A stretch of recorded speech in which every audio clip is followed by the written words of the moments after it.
Ma'am thank you PPT sir. देना था। किसको देना है प्रेजेंटेशन? आप दे दीजिए क्योंकि अब तो बहुत लेट हो चुका। अब बस यही कुछ 15 दिन रह गए आपके पास 110 रोल लास्ट नंबर के। मैम। ठीक है, अकेले हैं क्या 110? Yes ma'am. ठीक है। मैं स्क्रीन शेयर करना अलाउ कर दूँ। Okay ma'am.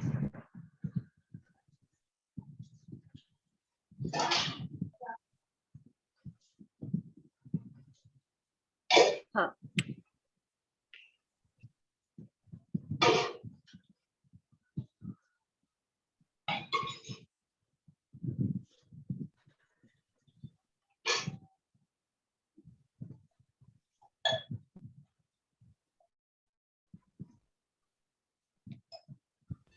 Hello, good morning ma'am. गलती से चंदन बन गया है मैम मैम। स्क्रीन दिख रहा है? अभी तक तो मैम नहीं दिख स्क्रीन। रहा मुझे कुछ। मुझे तो कुछ नहीं दिख रहा। आप दिख रहे हैं बस। Hello, good morning ma'am. Screen अभी तक नहीं शेयर हुआ।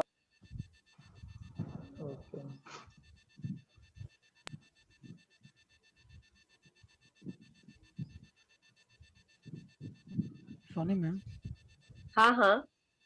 गलती से वो चंदन बन गया था, होस्ट हो गया ना ठीक? कैसे? गलती से चंदन होस्ट बन गया था। हाँ, कोई बात नहीं। I claim it. Okay ma'am. ठीक है।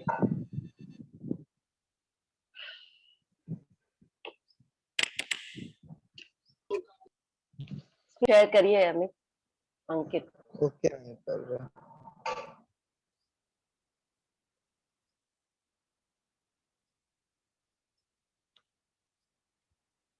And what about bullet? उसका अभी भी छूटा हुआ है और तो मुझे किसी का याद नहीं है।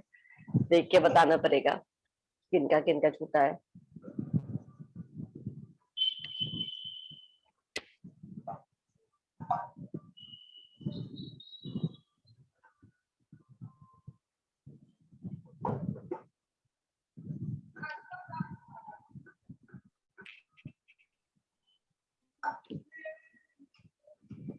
मैम शेयर नहीं हो रहा है।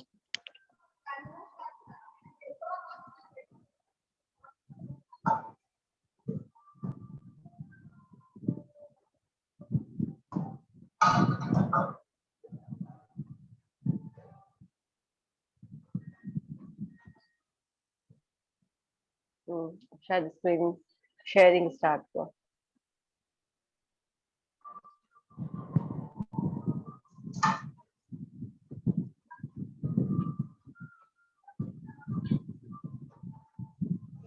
आयुष आनंद,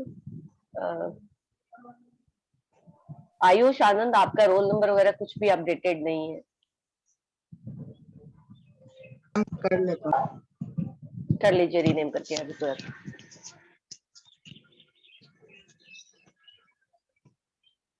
मैम अब दिख रहा है स्क्रीन? दिख रहा है।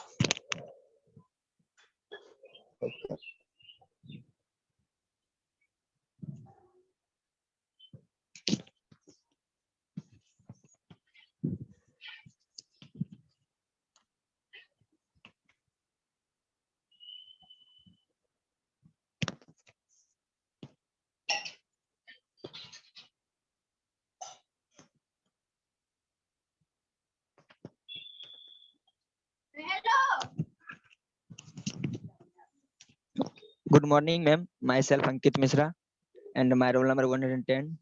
So let's start. Welcome to management presentation given by Sony, ma'am. It is defined as the process of obtaining and maintaining the couple people to full all the position from top to operative level.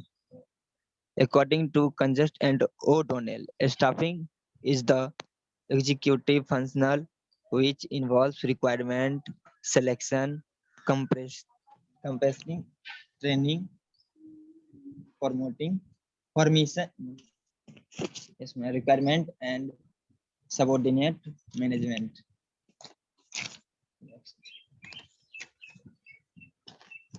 Important of staffing. It enhance the productivity by planning, placing the right person at right place. It also helps in estimating the staffing requirement of the in future throughout planning. It helps development of people throughout the programs of training and development. It helps organization to make best use of executing workshop work. Yes. Staffing process, manpower planning, requirement selection, training, placement, and induction. Thank you, ma'am. बस, that's it. Yes, ma'am. Yes, ma'am. Okay, ठीक। Staffing में और भी बहुत कुछ है अंकित। Yes ma'am, हम तो इतना ही। कोई बात नहीं, ठीक है, हम लोग बढ़ते हैं अपना। मैं शेयर करती हूँ स्क्रीन देन।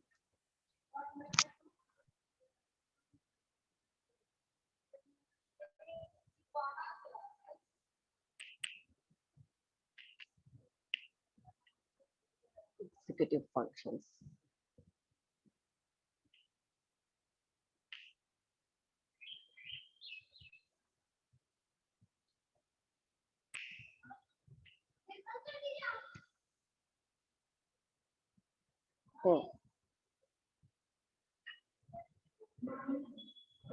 ये दोनों मार्केटिंग तक हो चुका था। हम लोगों का आज फिनेंशियल मैनेजमेंट देखना था। फिनेंशियल मैनेजमेंट क्या हुआ, क्या डिसीजंस इसमें लेने पड़ते हैं फिनेंशियल मैनेजमेंट में, लाइक कितना आपको फंड चाहिए, कितना रिजनेबल कॉस्ट होना चाहिए किसी को काम करने का, साल भर का फंड का इंतजाम, कौन कौन से सोर्स ऑफ फंड्स होंगे, ये सारी तैयारी, इसके फंड्स को कैसे हम फंड रेजिंग करेंगे, कैसे उसका इन्वेस्टमेंट करेंगे, ये सारा प्लानिंग, ऑर्गेनाइजिंग, डायरेक्टिंग और कंट्रोलिंग जितना भी फाइनेंशियल एक्टिविटीज का होता है उसको हम फाइनेंशियल मैनेजमेंट के अंदर पढ़ते हैं। ठीक है, जनरल जितने भी प्रिंसिपल्स होते हैं मैनेजमेंट के वो सभी इस फाइनेंशियल मैनेजमेंट में एप्लीकेबल है। सारे इंटरप्राइजेस अपने फाइनेंशियल डिपार्टमेंट, हर एक इंटरप्राइजेस का इसको इम्प्लीमेंट करता है सो दैट कि उनका कंट्रोल रह सके।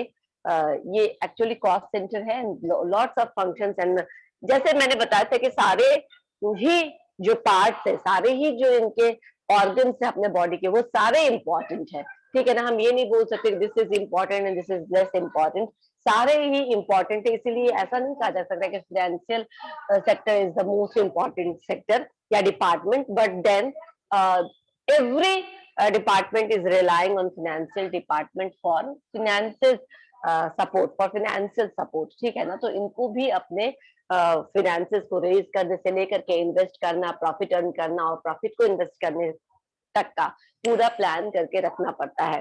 फर्स्ट पॉइंट है इसमें फॉर्मुलेशन ऑफ ऑब्जेक्टिव्स। ठीक है, जब हम फॉर्मुलेशन ऑफ ऑब्जेक्टिव्स बोलते हैं तो उसका क्या मतलब हुआ? हर एक डिपार्टमेंट कुछ ऑब्जेक्टिव्स बनाता है या सिर्फ फाइनेंस डिपार्टमेंट ऑब्जेक्टिव्स बनाता होगा? आप लोग भी थोड़ा पार्टिसिपेट करिए, ऐसे पढ़ाने में अच्छा लगेगा। हर एक डिपार्टमेंट, हाँ बिल्कुल, हर एक डिपार्टमेंट, बिल्कुल। ऑर्गेनाइजेशन के एक बार when organization is done with its own objective, तो फिर सारे डिपार्टमेंट्स उसी ऑब्जेक्टिव से अलाइंड अपना ऑब्जेक्टिव्स बनाते हैं ताकि वो कंट्रीब्यूट करे ऑर्गेनाइजेशनल ऑब्जेक्टिव्स को अचीव करने के लिए। समझ में आया? इसीलिए फाइनेंशियल ऑब्जेक्टिव्स भी जो होगा, जो फाइनेंस डिपार्टमेंट जो objectives बनाएगा, that objectives also refer or that will be also aligned with the organizational objectives that also contribute in achieving the organizational objectives. ठीक है, तो they list down the activities they are required to be done, और finally जो major, जो इनका guidelines होता है, जो फ्रेमवर्क देता है इनको अपना ऑब्जेक्टिव्स बनाने के लिए, वो कौन देता है? तो जो ऑर्गेनाइजेशनल ऑब्जेक्टिव्स होता है वही ऑब्जेक्टिव्स एक तरीके का गोल सेट करता है इन सारे ऑर्गेनाइजेशन के लिए, जिसका बेस्ट ये लोग अपना ऑब्जेक्टिव सेट करें और कंट्रीब्यूट करें ऑर्गेनाइजेशनल ऑब्जेक्टिव्स को अचीव करने के लिए। ठीक है, नेक्स्ट है investment estimation of capital requirement. Estimation of capital requirement का मतलब हो गया कि अब आपने जब ऑब्जेक्टिव सेट कर लिया आपने ऑर्गेनाइजेशन का, now you just take decision कि कितना आपको जरूरत है, ठीक है ना, कितनी फंडिंग की उस ऑब्जेक्टिव्स को अचीव करने के लिए फंड्स कितना होना चाहिए ऑर्गेनाइजेशन के पास या फिर डिपार्टमेंट के पास, ये रिक्वायरमेंट को एस्टिमेट कर लेंगे, पहले ही किया जाता है, ठीक है ना। जो एक्सपेक्टेड कॉस्ट है फ्यूचर प्रोग्राम्स को पूरा करने के लिए, उसको आप यहाँ पर एस्टिमेट तैयार करेंगे। जब भी हम किसी चीज का एस्टिमेट तैयार करें, हम अपने घर में भी देखते हैं, when we do something on the basis of our estimation, तो हम क्या करते हैं, थोड़ा उसमें प्लस कर देते हैं, है ना। फॉर एग्जाम्पल, जब भी हमें पता होता है कि 50 लोग बारात में आने वाला होता है, तो कम से कम हम 65 लोगों का तैयारी करते हैं, 70 लोगों का तैयारी करते हैं ना। Yes ma'am. ठीक है, एस्टिमेट एडिक्वेट होना चाहिए। एस्टिमेशन के समय अगर आप क्या करते हैं, कंजूसी कर सकते हो। मैंने कहा कैपिटल को बर्बाद नहीं करना, वहां पे भी अगर 70 बन गया और मान लो 50 के 50 ही आए, जो कभी होगा नहीं, लेकिन मान लो कि 70 आगे बन गया, तो आपके अड़ोस पड़ोस, आपके अगल बगल, आपके घर के लोग, बहुत सारे लोग हैं जो दे कैन कंज्यूम, ठीक है। अगर कुछ भी नहीं है तो आप यू कैन डोनेट इट, ठीक है ना, कहीं पे किसी गरीब लोगों में भी बांट सकते हो। बर्बादी नहीं होना चाहिए, वो बर्बादी नहीं है, ठीक है ना। कम से कम इसी बहाने आपने कुछ परोपकार का काम कर लिया, वो कहलाएगा वो। तो जब भी हम एस्टिमेशन करते हैं फ्यूचर रिक्वायरमेंट्स की, तो वो थोड़ा एडिक्वेट होना चाहिए। एडिक्वेट मतलब मे भी ज्यादा लग सकता है, मे भी ना लगे, इतना थोड़ा कम नहीं लगेगा, बट जब हम प्लान कर रहे हैं तो हमें थोड़ा एनफ स्पेस लेकर के चलना चाहिए, ताकि बीच में हम भंवर में ना फंसे, है ना, बीच में कोई प्रॉब्लम नहीं हो। तो जब भी हम एस्टिमेट करते हैं तो हम थोड़ा एडिक्वेटली एस्टिमेट करते हैं, ताकि हमारे पास कमी ना पड़े, ठीक है ना। ज्यादा रहेगा तो that will be utilise for some other purposes, some other things, लेकिन एस्टिमेशन करते समय थोड़ा हम दिल भरा करके एस्टिमेट करते हैं, ताकि हमारे पास एडिक्वेट सप्लाईज रहे जब भी हमें जरूरत हो तब। नेक्स्ट है डिटर्मिनेशन ऑफ कैपिटल स्ट्रक्चर। अच्छा ठीक है, ये फाइनेंशियल टर्म है, बिल्कुल आपको समझ भी आ सकता है, नहीं भी आ सकता है, फिर भी मैं बता देती हूँ कि कैपिटल स्ट्रक्चर का एस्टिमेशन है कि आपका जो स्ट्रक्चर होगा कैपिटल का, वो कैसा होगा, कितना आप लोन लेंगे, अगर आप लोन लेते हैं तो कितना शॉर्ट टर्म लोन लेंगे, कितना लॉन्ग टर्म लेंगे, कहाँ से आप कहीं आप शेयर लिक्विडेट करके अर्न करेंगे, इक्विटी कैपिटल के थ्रू अर्न करेंगे, मतलब आपका स्ट्रक्चर क्या रहेगा। अगर आप कैपिटल, आपको समझ में आ गया कि हमको इतना अमाउंट चाहिए, तो आपका स्ट्रक्चर क्या रहेगा, लोन, इक्विटी, डेट, बैंक के फाइनेंशियल इंस्टीट्यूशन से लोन लेना या शेयर्स को लिक्विडेट करके लोन लेना। कैपिटल स्ट्रक्चर लॉन्ग टर्म होता है, शॉर्ट टर्म होता है, and this will depend upon the existing equity capital of the company, कि उसके पास एडिशनल फंड्स अभी कितना है और उसको बाहरी पार्टी से और कितना रेज करना है। समझ में आया, कितना हमारे पास है और कितना आउटसाइड पार्टी से हम रेज करेंगे, और अगर आउटसाइड पार्टी से कम रेज करेंगे तो क्या हम लॉन्ग टर्म डेट लेंगे या शॉर्ट टर्म डेट लेंगे। This creates the structure of capital, कि ये आपका कैपिटल स्ट्रक्चर कहलाएगा। देन कैपिटल स्ट्रक्चर से बहुत ज्यादा मिलता जुलता है हमारा choice of sources of fund. जब आपने स्ट्रक्चर एक बार फाइनल कर लिया, देन यू ऑल्सो फाइनलाइज कि हम किस किस फंड से इस मनी को, लॉन्ग टर्म है, शॉर्ट टर्म लोन से, लॉन्ग टर्म लोन से शेयर्स को इक्विडेट करना है, तो हम किस किस सोर्सेज से इस फंड को रेज कर सकते हैं, है ना। तो कंपनीज नॉर्मली कैसे फंड इश्यूज करती है, अपने फंड रेज करती है, जितना उनके पास होता है उससे ज्यादा का जरूरत है तो कैसे करती है, टाटा भी करती है। टाटा के पास भी इतना नहीं है कि सारे बिजनेस को रन करने के लिए वो अपना खुद का ही पूंजी ले।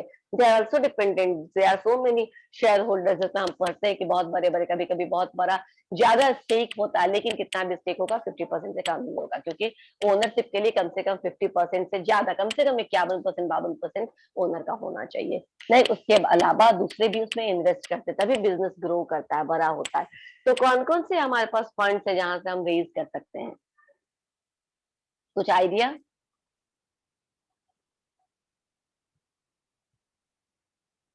कुछ आइडिया नहीं समझ में आ रहा है। IPO ma'am. लोन, हाँ आईपीओ क्या, फिर से बोलना, आवाज थोड़ा क्लियर नहीं है। IPO मैम, IPO रेजनिंग होता है। आईपीओ, ओके, हाँ ठीक है, आईपीओ भी होता है इनिशियल पब्लिक ऑफर दे करके, ठीक है। इनिशियली आप पब्लिक को ऑफर करते हैं कि ये हमारा है और आप दे दीजिए, कहीं और ऑफर करने से पहले सस्ते रेट पे आप अपने शेयर पब्लिक को ऑफर करते हैं, वहां से भी फंड रेज करते हैं, ठीक है। और कुछ? बिल्कुल, जैसे आपने आईपीओ बोला वैसे ही किसी भी टाइम में, आईपीओ तो इनिशियल हो गया, ऐसे किसी भी टाइम में आप क्या कर सकते हैं, शेयर्स और डिबेंचर्स को इशू कर सकते हैं, ठीक है ना, अपने शेयर होल्डर्स के पास। उसके बाद लोन्स ले सकते हैं बैंक से और अदर फाइनेंशियल इंस्टीट्यूशन, बैंक के अलावा भी जो फाइनेंशियल एक्टिविटीज में इन्वॉल्व है, आप उनसे भी लोन ले सकते हैं। पब्लिक डिपॉजिट्स, जो भी पब्लिक डिपॉजिट्स है in the form of bond, जैसे हम लोग म्यूचुअल फंड्स खरीदते हैं ना कंपनीज के, रिलायंस का या किसी का भी म्यूचुअल फंड खरीदा, तो बॉन्ड के रूप में भी हम बॉन्ड खरीद करके हम उनमें इन्वेस्ट करते हैं, वो हमारे पैसे का कुछ ना कुछ इन्वेस्टमेंट करती है जो बेटर होना चाहिए, प्रॉफिटेबल होना चाहिए, तभी हमारा बॉन्ड का जो वैल्यू है वो आगे बढ़ता है, ऊपर जाता है।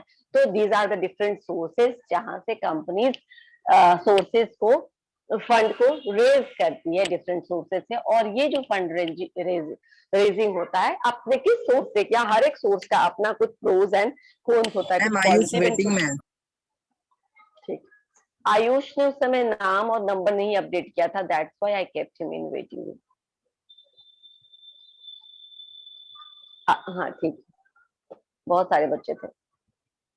ओके, तो सारे जो हम सोर्सेज है, डिफरेंट सोर्सेज है, बैंक है, फाइनेंशियल इंस्टीट्यूशन है, शेयर्स इशू करके, आईपीओ इशू करके, इन सारे का अपना कुछ ना कुछ प्रोज एंड कॉन्स है।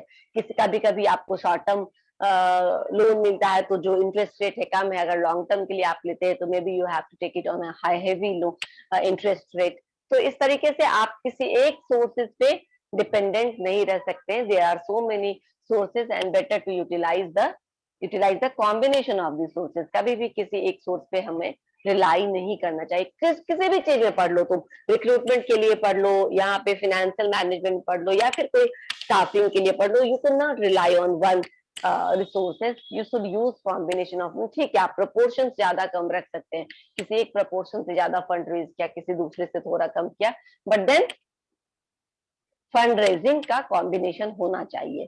नाउ डिस्पोजल ऑफ सरप्लस, अच्छा ठीक है, अब आपके पास यहाँ तक तो हमने फंड रेज किया, इन्वेस्टमेंट ऑफ फंड पहले कर लेते हैं। इन्वेस्टमेंट ऑफ फंड मतलब अब आपके पास पर्याप्त फंड्स आ गए, जितना आपको आपके पास आपने एस्टिमेट किया था आपके पास आ गया। Now what will you do, उस फंड को आप एलोकेट करेंगे कहाँ पर, जहाँ पे आपका प्रोडक्शन चल रहा है, जहाँ पे आपका मार्केटिंग का नीड्स है, जहाँ पे एचआरएम का नीड्स है, कहीं पे प्रॉफिटेबल वेंचर से स्टार्ट करना है तो आप वहां पे उसको एलोकेट करेंगे। आप वैसे जगह पे इन्वेस्टमेंट पहले करेंगे जहां पे आपका जो रिटर्न है वो सेफ है और सिक्योर है, ठीक है। Little bit risk are always allowed, calculated risk तो हमेशा कंपनीज लेती है, लेकिन ऐसे कैलकुलेटेड रिस्क में आप बहुत ज्यादा नुकसान नहीं होता। अगर आप बहुत ज्यादा, जितना बड़ा नुकसान उतना बड़ा फायदा, या फिर उतना बड़ा नुकसान, तो Yes, बेटर है, वाइज है, it's better to take calculated risk, कि आपको पता चले कि यहाँ पे इन्वेस्टमेंट करने से हमें कितना फायदा हुआ या कितना नुकसान हुआ, आप आगे से ले सकते हैं या नहीं ले सकते हैं। तो ये जो फंड प्रोक्योर किया उसको हमने प्रूडेंटली अपने असेट्स को इम्प्रूव करने के लिए, अपने रिटर्न ऑन इन्वेस्टमेंट को मैक्सिमाइज करने के लिए हमने जहां जहां इन्वेस्ट करना है उसको इन्वेस्ट किया, इन्वेस्टमेंट डिसीजन लिए। ये बहुत मुश्किल डिसीजन है और बहुत सारे डिसीजन मेकिंग आप लोगों ने तो नहीं पढ़ा, बहुत कुछ पे बेस्ड होता है डिसीजन मेकिंग, ठीक है ना, कॉन्स्टेंट्स पे, सिचुएशंस पे। तो इन सारी चीजों को देखते हुए ये डिसीजन लेना चाहिए कि कहाँ पे हमारा जो इन्वेस्टमेंट है वो हमको अच्छा बेहतर रिटर्न दिला सकता है, ठीक है। Now disposal of surplus, fund को आपने इन्वेस्ट कर दिया जहां तहां आपको जहां भी करना था, अब आपको मान लीजिए कि प्रॉफिट हुआ, अच्छा तो फिनेंशियल डिसीजन तभी माना जाएगा जब आपने प्रॉफिट में उसको बदला। अब आपको बहुत ज्यादा प्रॉफिट हुआ तो अब आप क्या करेंगे, आप डिविडेंड डिक्लेयर करेंगे। डिविडेंड डिक्लेयर करने का मतलब जिन्होंने शेयर्स आपके खरीदे थे, ठीक है ना, जिन्होंने बॉन्ड्स खरीदे, तो शेयर्स में नॉर्मली डिविडेंड्स दिए जाते हैं, बॉन्ड्स लेने वाले को उनके रिटर्न में एड ऑन किया जाता है, प्रॉफिट उनका बढ़ाया जाता है, वैल्यू उनके बॉन्ड का। तो डिविडेंड डिक्लेयर करिए, मतलब आपने जितने भी अमाउंट का शेयर लिया था उस पर हमने इतना परसेंट आपको डिविडेंड दिया, यानी इंटरेस्ट दिया, ठीक है ना, शेयर्स पे हम डिविडेंड देते, तो आपका ये फायदा हुआ जो आप डिक्लेयर करते हो एंड इशू करते हो in the form of bonus अपने शेयर होल्डर्स के लिए। उसके बाद सारे को डिविडेंड नहीं कर देंगे या सारे को फिर कहीं और खर्चा नहीं कर लेंगे। जितना भी आपने प्रॉफिट किया है उसमें से आप कुछ तो खर्चा करेंगे, नए नए फैसिलिटीज को बढ़ाने के लिए स्पेंड करेंगे, कुछ आप इन्वेस्ट डिविडेंड के रूप में डिक्लेयर करके अपने शेयर होल्डर्स के साथ अपनी प्रॉफिटेबिलिटी को शेयर करेंगे, एंड देन जो रेस्ट रहेगा उसको रिटेन्ड प्रॉफिट के रूप में आपको रिटेन करना है, ताकि फर्दर आपको फ्यूचर में जब काम आए, या फिर आपका कोई स्ट्रैटेजिक डिसीजन है, जैसे कि आपको डाइवर्सिफाई करना है या किसी दूसरी जगह पे अपना ब्रांचेस खोलना है या कुछ ऐसा काम करना, तो वहां पे वो आप आराम से इन्वेस्टमेंट कर सके। ठीक है, तो रिटेन प्रॉफिट फ्यूचर पर्पस के लिए उसको रिटेन करके रखा जाता है, फ्यूचर यूज के लिए, राइट।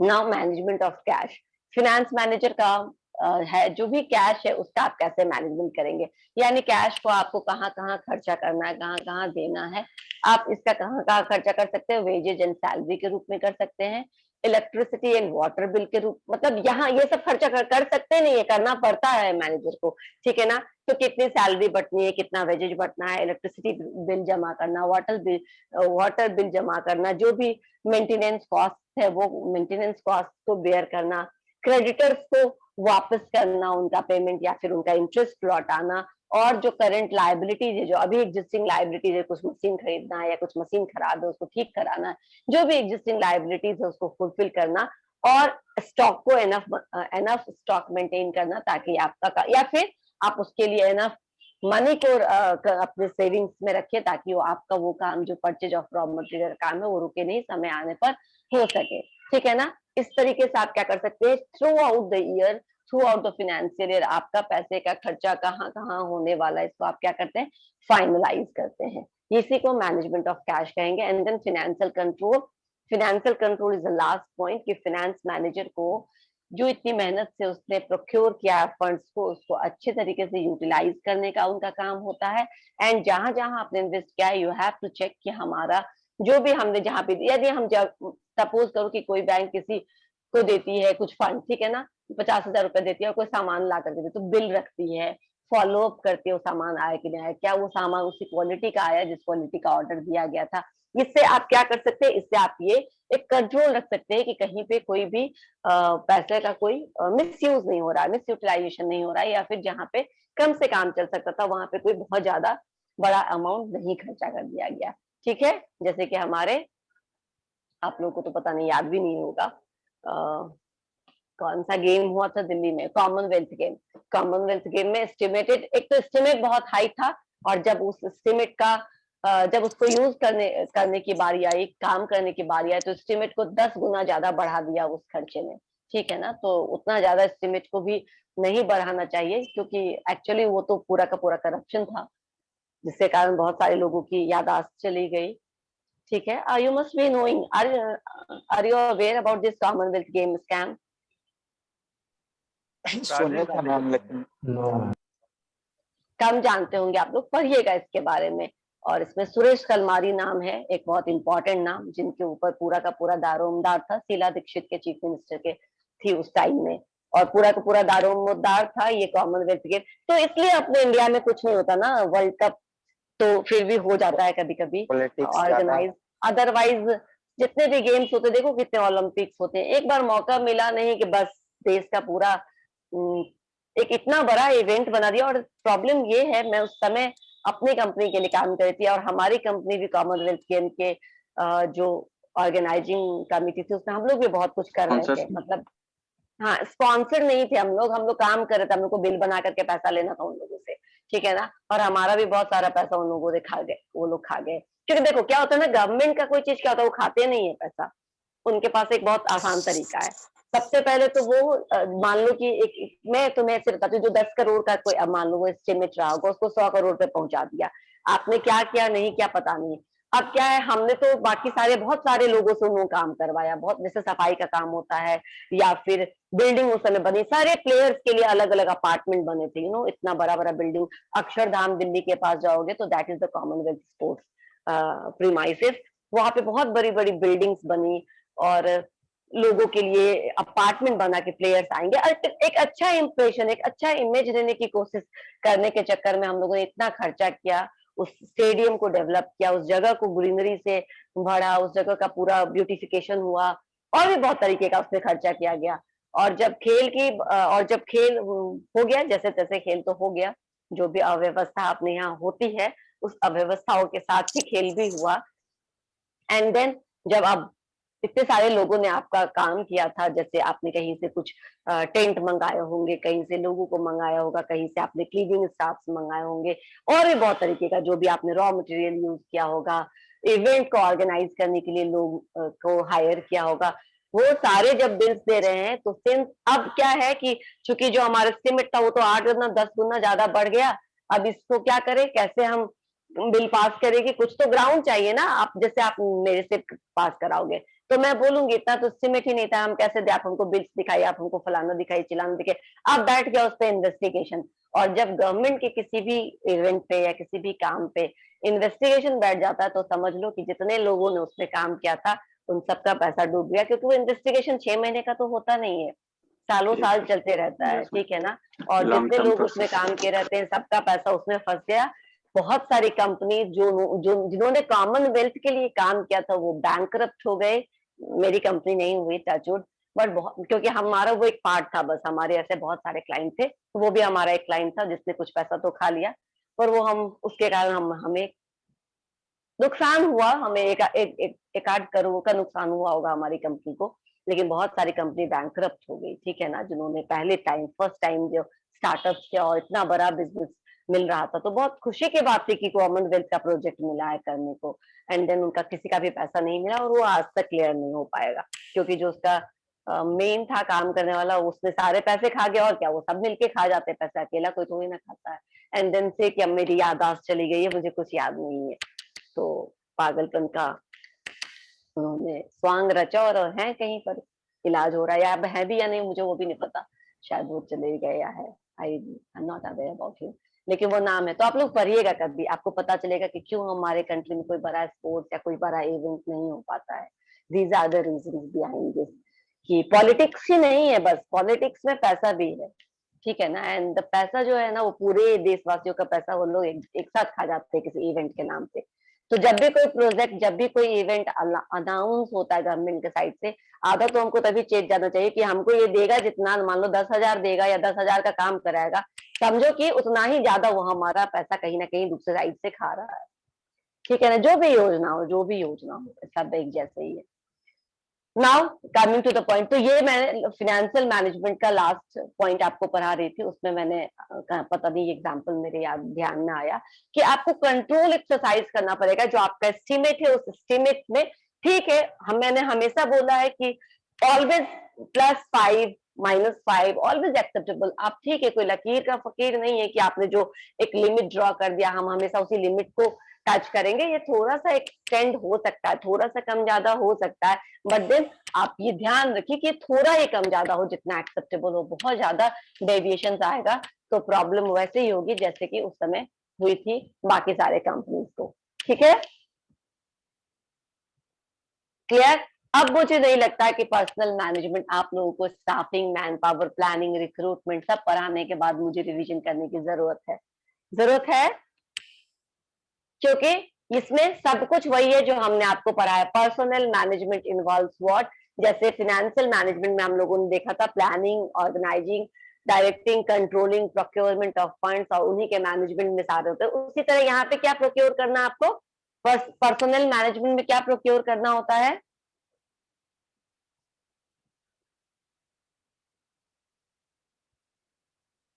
चलो ठीक है, मैं एक बार पढ़ा दूंगी, डरो मत, बस बताओ मुझे। Personal management is related with the procurement of human resources, human talented. आपको ह्यूमन टैलेंट, आपको कहाँ पे किस समय कौन से तरह के लोगों के, किस स्किल सेट के लोगों की जरूरत है, कितने लोगों की जरूरत है, ये सब कुछ पर्सनल डिपार्टमेंट से रिलेटेड है। पहले इसी को, जहां अभी हम लोग एचआरएम बोलते हैं ना बहुत frequently, HRM human resource management department है ये, एचआरडी डिपार्टमेंट है ये, वैसे ही उसको ट्रेडिशनली हम पर्सनल डिपार्टमेंट बोलते थे।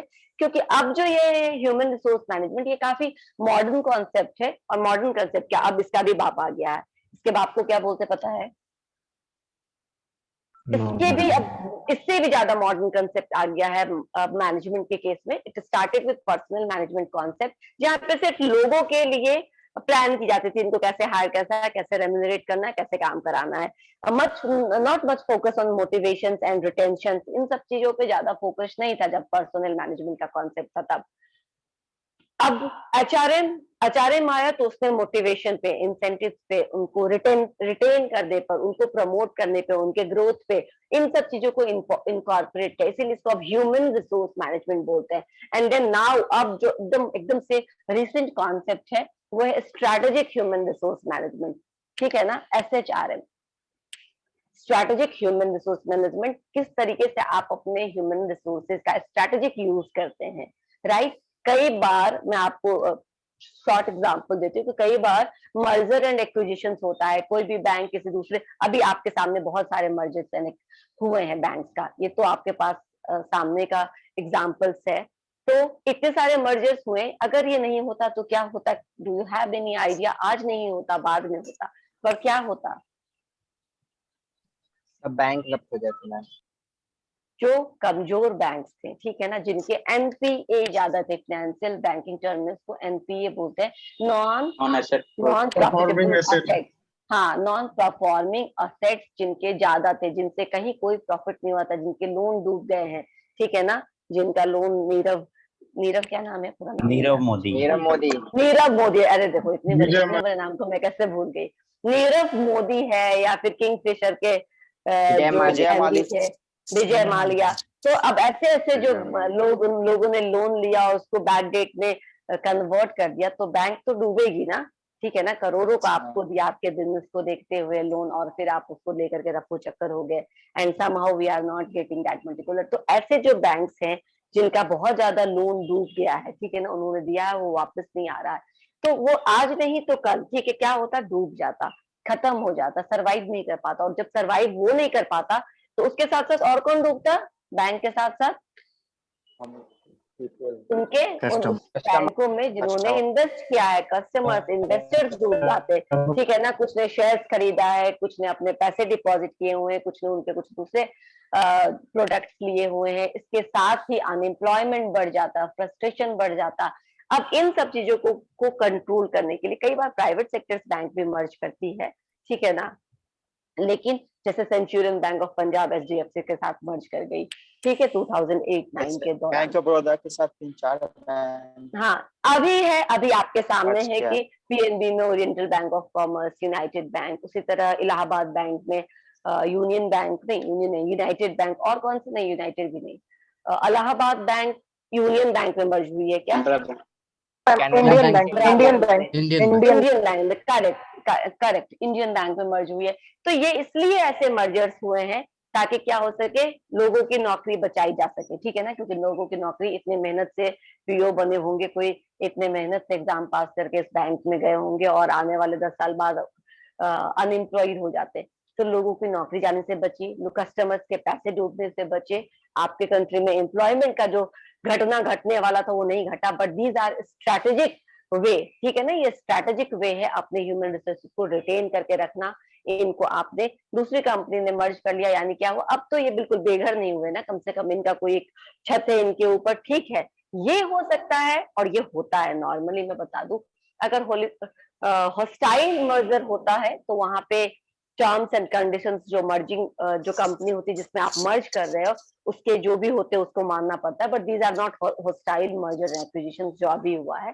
तो कभी कभी क्या होता है, जैसे कि मैं ब्रांच मैनेजर हूँ या फिर मैं एरिया मैनेजर हूँ किसी बैंक की, और जब मेरा बैंक किसी और बैंक के साथ मर्ज कर रहा, तो हो सकता है मेरा 1 या 2 पोजीशंस नीचे करके मुझे ज्वाइन करा जाए, ये भी होता है, ठीक है ना। But still people are happy कि उनकी जॉब में जाती है। हाँ, लेकिन साइकोलॉजिकल इस पर असर पड़ता है, ठीक है ना। ऐसा नहीं कह सकते कि साइकोलॉजिकल हमारे दिमाग पर असर नहीं पड़ता है। तो इस मर्जर एक्विजिशन को बहुत अच्छे तरीके से, these are very sensitive issues. जैसे मैंने कहा था कि परफॉर्मेंस अप्रेजल किसी कंपनी के लिए बहुत सेंसिटिव इशू होता है, उसी तरह मर्जर और एक्विजिशन आप करते हैं या आप किसी को टेक ओवर करते हैं, तो ये सब भी बहुत सेंसिटिव इशू हो, बहुत अच्छे से, बहुत सावधानी से इसको हैंडल करना होता है, ताकि आप को जो आपने जो एम्प्लॉय को रिटेन किया उनका सपोर्ट आपको मिल सके, ठीक है ना। तो उसको हमने HRM और SHRM कहा। चलो ठीक है, वो तो हम होगी बात खत्म। हमने पर्सनल मैनेजमेंट बताया कि एक ट्रेडिशनल नाम है पर्सनल मैनेजमेंट का, जहाँ पे सिर्फ पीपल के कमिंग एंट्री एंड उनके मेंटेनेंस और उनके कॉम्पनसेशन तक की हम बात करते हैं। और नया टर्म इसके लिए ही है ह्यूमन रिसोर्स मैनेजमेंट। ठीक है, तो सबसे पहले क्या करेंगे हम ह्यूमन रिसोर्स मैनेजमेंट के लिए? The first thing we do for human resource management is man power planning. ठीक है ना, हम प्लानिंग करेंगे, मैन पावर प्लानिंग करेंगे कि हमको कितने लोगों की रिक्वायरमेंट फ्यूचर में हो सकती है। अगर हमने बिजनेस को बढ़ाया है, बिजनेस को कहीं दूसरी जगह भी लॉन्च किया है, या हमने किसी और ब्रांचेज को खरीदा है, जो भी किया है, जिस भी तरीके का हमारा बिजनेस का एक्सपेंशन या ग्रोथ हुआ है, या फिर अगर ग्रोथ नहीं होगा तो क्या होगा, निगेटिव में जाएंगे और हम क्या करेंगे, वाइंड अप करेंगे। तो दोनों ही कंडीशंस में मैन पावर प्लानिंग करनी पड़ेगी। एक में फ्यूचर रिक्वायरमेंट बढ़ेगी और एक में फ्यूचर रिक्वायरमेंट घट जाएगी। तो बढ़ेगी या घटेगी, it is different thing. You have to plan कि हमारा फ्यूचर रिक्वायरमेंट अब कितना है आपके पास जो है, और जितना आपको आगे हायर करना है, उनके बीच के जो डिफरेंसेस होंगे that you need to hire. या फिर अगर आपको फ्यूचर में कम लोग रिक्वायरमेंट है, तो now you have to make draw a plan कि आप फेज वाइज कैसे रिट्रेंचमेंट करेंगे, कैसे अपने लोगों को कम करेंगे। ठीक है, बहुत सारी कंपनीज ना, इसमें बहुत HRM मैंने इसलिए बोला क्योंकि बहुत सारी कंपनीज आजकल बहुत अलग अलग यूनिक अप्रोचेज कर रहे हैं। जैसे बिरला ग्रुप की बात करो तो दे आर नॉट जस्ट, जब ये अपने कंपनीज में, इनकी कंपनीज से लोग छोड़कर जाते हैं ना, आई टेल यू, या फिर ये, तो ये सिर्फ उनको क्या क्या ऑप्शन देते हैं, अगर वो किसी रीजन से या किसी भी कारण से, या लोकेशन रीलोकेशन का कुछ तो रीजन बताते हैं। नॉर्मली हम सच रीजन नहीं बताते हैं, जब हम रिजाइन करते हैं तब कुछ और ही बता देते हैं, ठीक है ना, क्योंकि किसी का दिल दुखा के नहीं जाना चाहते, पता नहीं फिर कब भटकते भटकते इसी जगह आना पड़े, है ना, इन्हीं का हेल्प लेना पड़े, इन्हीं के सहारे फिर हमारा काम चले। तो इसलिए हम कभी शिकायत नहीं करते ज्यादा, और कभी कुछ उनका रियल इशू नहीं बता के जाता। कोई कुछ अपना बता देता है कि ट्रांसफर हो रहा है, या फिर फैमिली इश्यूज है, या फिर कोई दूसरा जॉब मिल गया, वट एवर। तो जो ये बिरला ग्रुप ऑफ कंपनीज के बारे में बात करी, ये लोग क्या करते हैं ना कि अपने एग्जिट इंटरव्यू लेते हैं अपने लोगों से जो जा रहे होते हैं, उनसे उनसे पूछते हैं कि आप क्यों जा रहे हैं। ठीक है, अगर आप जाते समय आपने सही सही रीजन स्टेट किया और बताया कि यहाँ पे ये प्रॉब्लम्स थी, ठीक है, वो पूछते हैं कि आपका इतना साल का टेन्योर था, आपको क्या कोई प्रॉब्लम लगा हमारे यहाँ काम करके, क्या आप सलाह देंगे कि कहीं कुछ इम्प्रूवमेंट चाहिए। अगर उस समय आप बताते हैं कि इस रीजन से आप इम्प्रूवमेंट करिए, यहाँ लोग डिमोटिवेटेड रहते हैं या अनसेटिस्फाइड रहते हैं, they will consider these suggestions, ठीक है ना, रखते हैं और उसको इम्प्लीमेंट करने की कोशिश करते हैं। और इसके अलावा दे विल गिव यू, अगर आप बोलते हैं कि हम लोकेशन शिफ्ट कर रहे हैं या कोई और रीजन है, दे विल गिव यू, आपको वो एक पूरा का पूरा जानकारी देते हैं कि आपके जैसे प्रोफाइल के लिए और कहाँ कहाँ रिक्वायरमेंट है और क्या क्या रिक्रूटमेंट का प्रोसेस चल रहा है, आप वहां अप्लाई करिए। सी कितनी अच्छे, कितनी दिलदारी है इस कंपनी के बीच में कि अपने कंपनी को छोड़ करके जो जा रहे हैं लोग उनको, अच्छा बिरला के बहुत सुने ना, बिरला फाइनेंस है, फिर बहुत सारे इनका ग्रुप ऑफ कंपनीज है ना। Yes ma'am. ठीक है, तो ये अपनी ग्रुप ऑफ कंपनीज में कहाँ कहाँ रिक्वायरमेंट है ये तो उनको बताते ही हैं, साथ ही अदर कंपनीज में भी अगर रिक्वायरमेंट है इस तरह के स्किल सेट का, तो उसका भी उनको क्लू देते हैं, उसका भी उनको पता देते हैं, और जाओ तुम जा करके वहां पे इंटरव्यू दो, वहां पे अप्लाई करो, ऐसा वो देते हैं अपने एग्जिटिंग इंटरव्यू को, जाने वाले इंटरव्यू को। और ये सारी चीज पर्सनल मैनेजमेंट का पार्ट नहीं है, ये सारा चीज HRM या फिर SHRM का पार्ट आप बोल सकते हो। These are the modern concept, क्योंकि इससे क्या होता है, आपके जाते हुए लोग भी आपसे जुड़े रहेंगे, आपके लिए अच्छा, मन में अच्छा कुछ भावना लेकर के जाएंगे। समझ में आया? तो ऐसा भी होता है, और भी पढ़ेंगे आप तो बहुत सारी कंपनीज में इससे भी ज्यादा बहुत कुछ उनको बेनिफिट के रूप में दिया जाता है, एग्जिस्टिंग को भी और जो जाने लगते हैं उनको भी। तो मैन पावर प्लानिंग करिए, अगर आपको निकालना भी है मान लीजिए, तो जस्ट उनको हेल्प करिए कि अगर आपको हम निकाल दें क्योंकि हमारी ये समस्या है, लेकिन आप यहाँ यहाँ यहाँ यहाँ जा सकते हैं, फाइंड आउट कर सकते हैं, वट एवर। ठीक है, खैर आपका काम है कि आपको राइट साइज ऑफ पीपल अपने कंपनी में मेंटेन करके रखना है, उसके लिए आपको मैन पावर प्लानिंग करना पड़ेगा। दूसरा आते हैं रिक्रूटमेंट, जब आपको और नंबर ऑफ एम्प्लॉइज को बढ़ाना है तो आपको रिक्रूटमेंट करना पड़ेगा। हम लोगों ने अभी देखा था कि रिक्रूटमेंट करने के लिए क्या होता है, you have to increase the number of candidate, number of applicant, you have to attract a pool of people. वो भी क्वालिफाइड पीपल जिनसे आपका काम हो सके। तो एग्जैक्टली आपको कैसे लोग चाहिए, उनके लिए आप एडवर्टीजमेंट डिजाइन करेंगे और डिफरेंट सोर्सेस से, डिफरेंट माध्यम से आप एडवर्टाइज करेंगे, so that people will apply for the vacant jobs. और जब लोग अप्लाई करेंगे तो देयर आर डिफरेंट सोर्सेस, ठीक है ना, बहुत सारे सोर्सेस है जहां से आपको ये क्लू मिल सकता है कि हमको कैसे लोग मिलेंगे। इंटरनल सोर्सेस आप खंगाल सकते हैं, इंटरनल लोगों को बोल सकते हैं रेफरेंस दो, या फिर किसी और को भेजो, या फिर आप कहीं और, आप अगर इंटरेस्टेड हो तो इंटरनल जॉब पोस्टिंग होता है, आप इंटरनल भी, अगर आप किसी और डिपार्टमेंट में हो और उसमें आप मन नहीं लग रहा तो you can change your job profile, आप किसी और डिपार्टमेंट के लिए अप्लाई कर सकते हो। ये सारे इंटरनल सोर्सेज हो गए। एक्सटर्नल सोर्सेज से हम करते हैं, जैसे कि हमने कहा था कि लेबर एक्सचेंज होता है, उसका कंसल्टेंसी होती है, कैंपसेस होते हैं, इन सारे जगहों से हम आइडेंटिफाई करके लोगों को हायर करते हैं, ठीक है। अब प्रोसेस ऑफ रिक्रूटमेंट है। रिक्रूटमेंट प्रोसेस करने सबसे पहले क्या करना है कि यू हैव टू आइडेंटिफाई कि किस सोर्स से आप लेबर को लेंगे, देन उस सोर्स की वैलिडिटी, यानी कि इस सोर्स से कितना ज्यादा आपको किस तरीके के लोग मिलेंगे। जैसे आप कैंपस में जाएंगे, क्या आप एक्सपीरियंस लोगों को हायर करने के लिए कैंपस में जाएंगे? No ma'am. नहीं, नहीं जाएंगे। तो जब आपको एक्सपीरियंस लोगों की जरूरत है तो आप कुछ और करेंगे, जैसे आप हेड हंटिंग कर सकते हैं, आप कंसल्टेंसीज में जा सकते हैं, आप ई पोर्टल्स के थ्रू रिक्रूटमेंट कर सकते हैं। लेकिन जब आपको फ्रेशर्स चाहिए और बल्क में करना है, ठीक है ना, आपको 1-2 महीने की ट्रेनिंग देनी है उनको, फिर ले लो, उनसे काम करा लो। They are very energetic people, इनके पास भी बहुत सारे पॉजिटिव पॉइंट्स है, सीखने की भूख होती है, काम करने की चाहत होती है, पॉजिटिविटी के साथ जाते हैं ये ऑर्गेनाइजेशंस में, मन में कोई निगेटिविटी नहीं, किसी के प्रति कोई वो नहीं। सीखना है, जितना सिखाना है, जितना काम करवाना है, इनसे करवाओ। They are happily ready to learn more and more, क्योंकि इनको पता है अभी मेरा करियर का शुरुआत है, जितना सीखूंगा यहाँ आगे मुझे उतना वो फायदा करेगा, ठीक है ना। तो इस तरीके से अपने रिक्वायरमेंट के हिसाब से you just choose the source, correct source of supply, then their validity you have to check, and then आप उसके बाद फाइनली कि आपने क्या किया, अभी आपने शॉर्टलिस्ट किया, उतने सारे एप्लीकेशंस आए आपके पास डिफरेंट सोर्सेज से, आपने उस एप्लीकेशंस को शॉर्टलिस्ट किया, and then finally inviting them for other rounds of staffing process, selection process, उसमें इंटरव्यू होगा, उसमें टेस्ट होगा, उसमें जो भी प्रोसेसेस होने हैं वो सब होगा, ठीक है। चलो सिलेक्शंस है, अब इस सिलेक्शन और 2-3 पॉइंट और होगा, इसको हम लोग नेक्स्ट क्लास में देंगे, पहले अटेंडेंस बना लेते हैं, ठीक है। और जब मेरा काम खत्म हो जाएगा फिर आपका काम शुरू होगा। एक तो आपका काम मैंने पहले बता दिया कि क्या है, कौन सा काम क्या मैम? है कल में एब्सेंट था। बताती हूँ।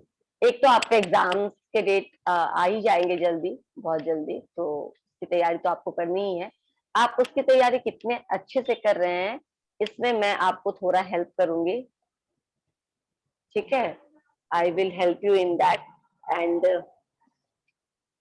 हो सकता है ये कोई मार्किंग नहीं रहेगा, क्योंकि आपके मार्किंग वगैरह मैं करा चुकी हूँ।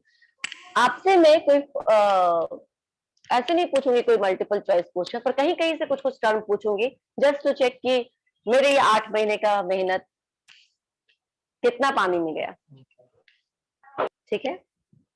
1 2 attendance, 3 And ma'am, 4 Present, ma'am. 5 6 present ma'am, 6 present. 7 present ma'am, 7. 8 Present ma'am, 8. 9 Present ma'am. 10 Present ma'am. 11 Yes ma'am. 12 Present ma'am. 13 Present ma'am. 14 present ma'am. 15 Present ma'am. 16 Present ma'am. 17 present ma'am. 18 Present ma'am. 19 19 19 20 Yes, ma'am. 21 22 Present, ma'am. 22 है ये Present, ma'am. Himanshu Ranjan 21 ma'am. Okay ठीक है 23 Yes, ma'am. Ma'am 24 21 नहीं no ma'am 21 अनुकूल. हाँ अनुकूल बन गया तुम्हारा ठीक है 25 26 27 प्रेजेंट मैम. Present ma'am. 20 हाँ ठीक है 28 29 Shubham Present ma'am. 30 Present ma'am. 31 Present ma'am. 31 Present, ma'am. ठीक है Present, ma'am. 32 present ma'am. 33 34 Present, ma'am. 35 36 yes ma'am. 37 36 ma'am. 37 हो चुका 37 38 39 Present, ma'am. 39 present. ठीक है हो गया 40 41 42 43 Present ma'am. 44 present ma'am. 45 पाइमा 45 46 Yes, ma'am. Rohit Tiwari आज एकदम नहा धो के पूजा पाठ करके आया क्लास करने मैम 25 बना दीजिएगा. ठीक है एक मिनट नाम बताओ अपना हर्ष कुमार. ओके 46 47 46 हो गया 47 Present, ma'am. तो इस लुक से डर लगता है कभी कभी क्योंकि मूवीज में इस लुक को बहुत खराब लुक दिया गया है 48 49 present ma'am. 50 Yes, ma'am. 51 52 52 53 54 55 present ma'am. 56 Present, ma'am. 55 and 56 both बना दिया 57 58 Present, ma'am. 59 Nandini is not there right 57 is not there 60 yes ma'am. 61 62 Present, ma'am. 63 62 present, ma'am. ठीक है हो गया 64 यस मैम. 65 सब बन गया 65 Shravan Kumar Jha 66 67 68 69 Present, ma'am. 69 Present, 70 ma'am. ठीक है 70 71 Present, ma'am. 71. 72 present ma'am. 73 74 75 present ma'am. 76 77 78 79 present ma'am. 79 80 ma'am. 79 Eight. Present. हो चुका 80 81 82 Present, ma'am. 83 84 85 85 86 87 present ma'am. 88 Present, ma'am. 89 Rakshit 89 90 90 नहीं है 90 91 92 93 Yes, ma'am. 93 ठीक है 94 95 95. 96 96 present ma'am. 97 present ma'am. 97 present. ठीक है हो गया 98 मैम 96 भी प्रेजेंट। Present ma'am. 98. हो गया, 96 का भी बना दिया। 99 99 100 Present ma'am. 101 ठीक है। 101 2 Present ma'am. 3 103 2 भी ओके 102 2 present नहीं ma'am. है, 102 नहीं है क्या? 102% ma'am. ठीक है। 103 104 Yes ma'am. Yes, ma'am. 104. 105 दोनों का। Present ma'am. 106 okay 106 Yes, ma'am. 107 Present ma'am. 108 109 Present ma'am. 109. 110 Yes, ma'am. 110.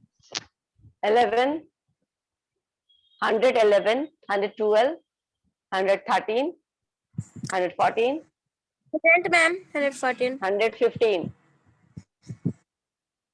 115 ठीक है। चलो हो गया अटेंडेंस सबका। अब नेक्स्ट क्लास में जो बचा हुआ ये पोर्शन वो कवर करके and I will ask you something next class and उसके नेक्स्ट क्लास, उसके बाद तो मेरे ख्याल से ज्यादा कुछ नहीं मैम रहेगा। 37 रोल नंबर बना दीजिएगा मैम। अच्छा ठीक, आई विल चेक। ठीक है, अभी बना देती हूँ। Okay ma'am. Thank you. Thank you ma'am. ठीक है, ready with your questions also. आपको भी कुछ पूछना हो तो पूछ सकते हैं। Okay ma'am. ठीक।